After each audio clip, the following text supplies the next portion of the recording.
Hello guys, यहाँ पे Apple ने अपना latest low cost MacBook finally यहाँ पे लॉन्च कर दिया है, जिसको एप्पल ने बोला है मैकबुक नियो। अब मैकबुक नियो एप्पल का लो कॉस्ट और एक अफोर्डेबल मैकबुक यहाँ पे होने वाला है। चलिए बढ़ते हैं आगे इस वीडियो में और जानते हैं इस मैकबुक के बारे में कि इसमें एप्पल ने कौन कौन से नए फीचर्स दिए हैं, क्या प्राइस है, कभी लॉन्च होगा इंडिया के अंदर, क्या आपको मैकबुक यहाँ पे बाय करना चाहिए, क्या ये एक बेस्ट चॉइस हो सकती है स्टूडेंट्स के लिए स्पेसिफिकली, और क्या ये लैपटॉप में मैकबुक एयर मैकबुक प्रो को यहाँ पे बीट कर सकता है यहाँ पे पोर्टेबिलिटी में या परफॉर्मेंस के अंदर। एवरीथिंग यहाँ पे हम बात करने वाले हैं और साथ में इसमें एप्पल ने कुछ कॉम्प्रोमाइज़ भी यहाँ पे करे हैं, तो ये आपके लिए जानना भी बहुत सारा पे जरूरी बन जाता है। चलिए बढ़ते हैं आगे वीडियो में और जानते हैं इस मैकबुक के बारे में। यह वीडियो हम स्टार्ट करते हैं। सबसे खास बात इस मैकबुक के बारे में, ये पूरी लाइनअप में एप्पल का पहला मैकबुक है जिसके अंदर आपको एक आईफोन की चिप देखने को मिलती है, यानी A18 प्रो चिप आपको देखने को मिलती है, जो अपनी 6 कोर CPU 5 कोर GPU के साथ यहाँ पे आती है। यही सेम चिप एप्पल ने अपने आईफोन 16 प्रो में भी यहाँ पे यूज़ करी थी। तो पहला मैकबुक इसमें एक आईफोन की चिप हमें देखने को मिल रही है।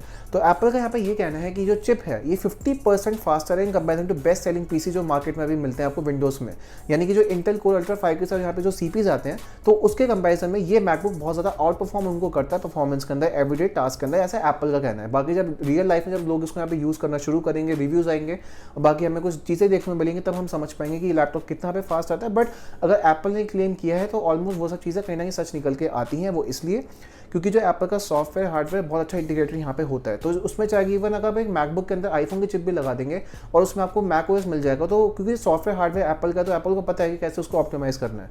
तो ये चीज़ यहाँ पे इसलिए एप्पल यहाँ पे क्लेम कर रहा है। और जहाँ पे एप्पल का ये भी कहना है कि ये जो चिप है ये आपको 3 गुना ज़्यादा बेहतर परफॉर्मेंस देगी AI वर्कलोड्स के अंदर, जिसमें सपोज आपको कुछ AI टास्क करने हैं, AI न्यूरल प्रोसेसिंग करनी है, या आपको सपोज एप्पल इंटेलिजेंस भी इसमें सपोर्टेड है, वो भी अगर इस पर काम करेगा तो बहुत बेस्ट तरीके से यहाँ पे ये चीज़ यहाँ पे चलने वाली है। अब साथ में इसमें हम बात करते हैं डिस्प्ले की, तो यहाँ पे एप्पल आपको देता है 13 इंच की liquid retina backlight display IPS technology के साथ। अब इसमें एप्पल ने कुछ कॉम्प्रोमाइज करे हैं, जहाँ पे अगर टिपिकल मैकबुक एयर देखेंगे तो उसके अंदर आपको P3 वाई कलर गैमेट मिलता है, ट्रू टोन टेक्नोलॉजी मिलती है, बाकी सारी चीज़ें आपको मिलती हैं। पर इस वाले मैकबुक के अंदर एप्पल ने ना ही ट्रू टोन दिया है, ना ही आपको P3 वाई कलर गैमेट दिया है। अब इससे दिक्कत यहाँ पे ये आ जाती है कि अगर P3 वाई कलर गैमेट नहीं है तो उसमें आपको कलर एक्यूरेसी इतनी अच्छी आपको यहाँ पे आपको नहीं मिलेगी। स्पेसिफिक अगर फोटो एडिटिंग यहाँ पे करते हैं या लाइट सी वीडियो एडिटिंग यहाँ पे आप करते हैं, तो उस केस में थोड़ी कलर एक्यूरेसी यहाँ पे कम हो जाती है। Next true tone technology. True tone technology बहुत ही अच्छी एप्पल की टेक्नोलॉजी है, जिसमें क्या होता है कि एम्बिएंट सेंसर्स को यूज़ करके इन्वायरमेंट के हिसाब से आपकी जो ट्रू टोन है, मतलब जो लाइक जो डिस्प्ले है, कलर्स हैं, उसको ये मैनेज करता है ताकि आपको आइस पे स्टेन ना पड़े और ज़्यादा टाइम तक यहाँ पर आप काम कर पाएँ। वो टेक्नोलॉजी भी इसमें से एप्पल ने निकाल दी है, वो आपको यहाँ पे नहीं मिलती है। आगे जब मैं आपको प्राइसिंग बताऊंगा तो प्राइसिंग के हिसाब से आपको लगेगा कि एप्पल ने मतलब ये चीज़ें क्यों नहीं दी, बट वो हम बाद में बात करेंगे। तो ये चीज़ आपको यहाँ पे मिसिंग मिलती है। ओवरऑल जो डिस्प्ले वो काफ़ी अच्छी मिलेगी, बिकॉज IPS टेक्नोलॉजी के साथ है, तो आपको बेजल्स भी मतलब काफ़ी थिकर मिलते हैं, iPad स्टाइल आपको बेजल्स मिलते हैं।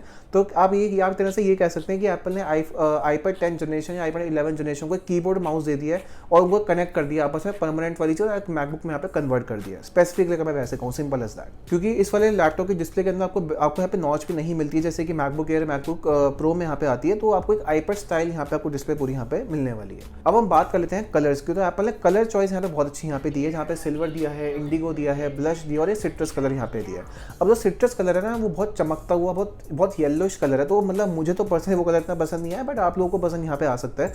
तो इतना से एप्पल ने स्प्रिंग वाले कलर्स यहाँ सारे दिए हैं, बिकॉज स्प्रिंग इवेंट है, समर्स भी आने वाली हैं, तो एप्पल ने चुन के कलर्स यहाँ पे निकाले। तो कलर्स के मामले में बहुत अच्छी चॉइस है एप्पल की।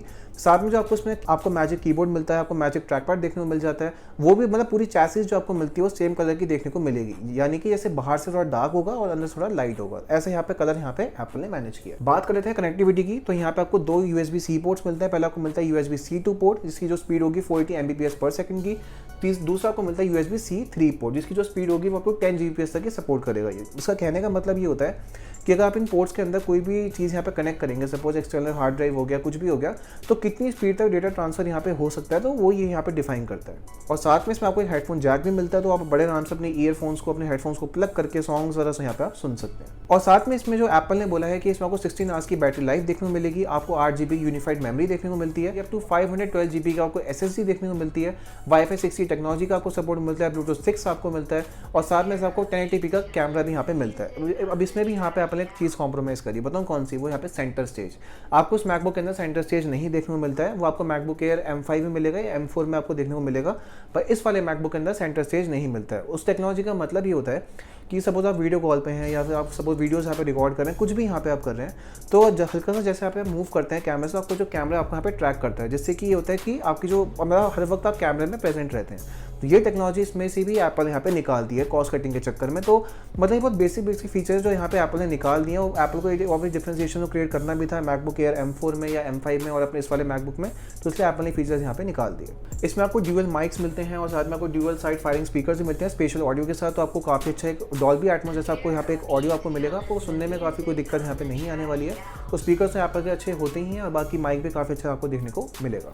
अब बात करते हैं इसकी प्राइसिंग की। तो इसमें एप्पल ने 2 प्राइसिंग यहाँ पे रखी है। पहली प्राइसिंग आती है 69,900 रुपीज़, मतलब अराउंड 70,000 का ये स्टार्टिंग प्राइस आपको मिलता है 256 GB 8 GB रैम के साथ। और इसमें आपको सिर्फ मैजिक कीबोर्ड मिलेगा, कोई टच आईडी या फेस आईडी तो उसमें है ही नहीं, बट टच आईडी आपको यहाँ पे नहीं देखने को मिलेगी।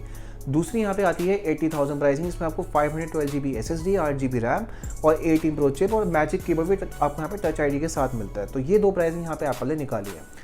अब देखिए, अब जो है प्राइसिंग यहाँ पे एप्पल ने दी है, उस प्राइसिंग में उससे कम प्राइसिंग में आईपैड आ जाता है, जिसमें आपको सेंटर स्टेज मिलता है, टच आईडी आपको मिल जाती है और अलग से कोई भी कीबोर्ड यहाँ पे आप कनेक्ट कर सकते हैं। तो आईफोन की चिप तो उसके अंदर भी आती है, उसमें भी हम यहाँ पे काम कर सकते हैं। पर 69,900 रुपीज़ का जो यहाँ पे एप्पल ने निकाला है, पर फीचर्स यहाँ पे एप्पल ने काफ़ी सारे कॉम्प्रोमाइज़ कर दिए हैं, चाहे डिस्प्ले के अंदर, कैमरा के अंदर, फिर दूसरा मैजिक कीबोर्ड है, टच आईडी भी यहाँ पे एप्पल ने नहीं दी है। जो बेसिक चीज़ है अनलॉक की, वो आपको सिर्फ नॉर्मल फिर पासवर्ड डाल के उसको अनलॉक करना पड़ेगा। तो ये थोड़े बहुत कॉम्प्रोमाइज़ यहाँ पे एप्पल ने करे हैं।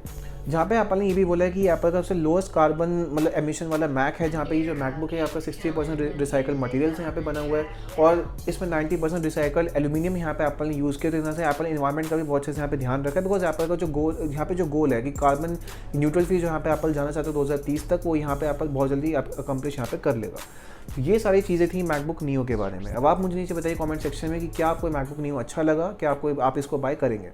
अगर मैं आपको अपना रिव्यू दूँ तो मेरे हिसाब से मैकबुक नियो अच्छा है, मैं नहीं कहूँगा कि बहुत ही बेस्ट इन क्लास है, बिकॉज जिस प्राइसिंग पे यहाँ पे लॉन्च हो रहा है उस प्राइसिंग के साथ को देखते हुए आपको ये मैकबुक इतना बड़ा वर्थ इट यहाँ पे नहीं लगेगा, क्योंकि इसमें हेवी टास्क तो कर ही नहीं पाएंगे।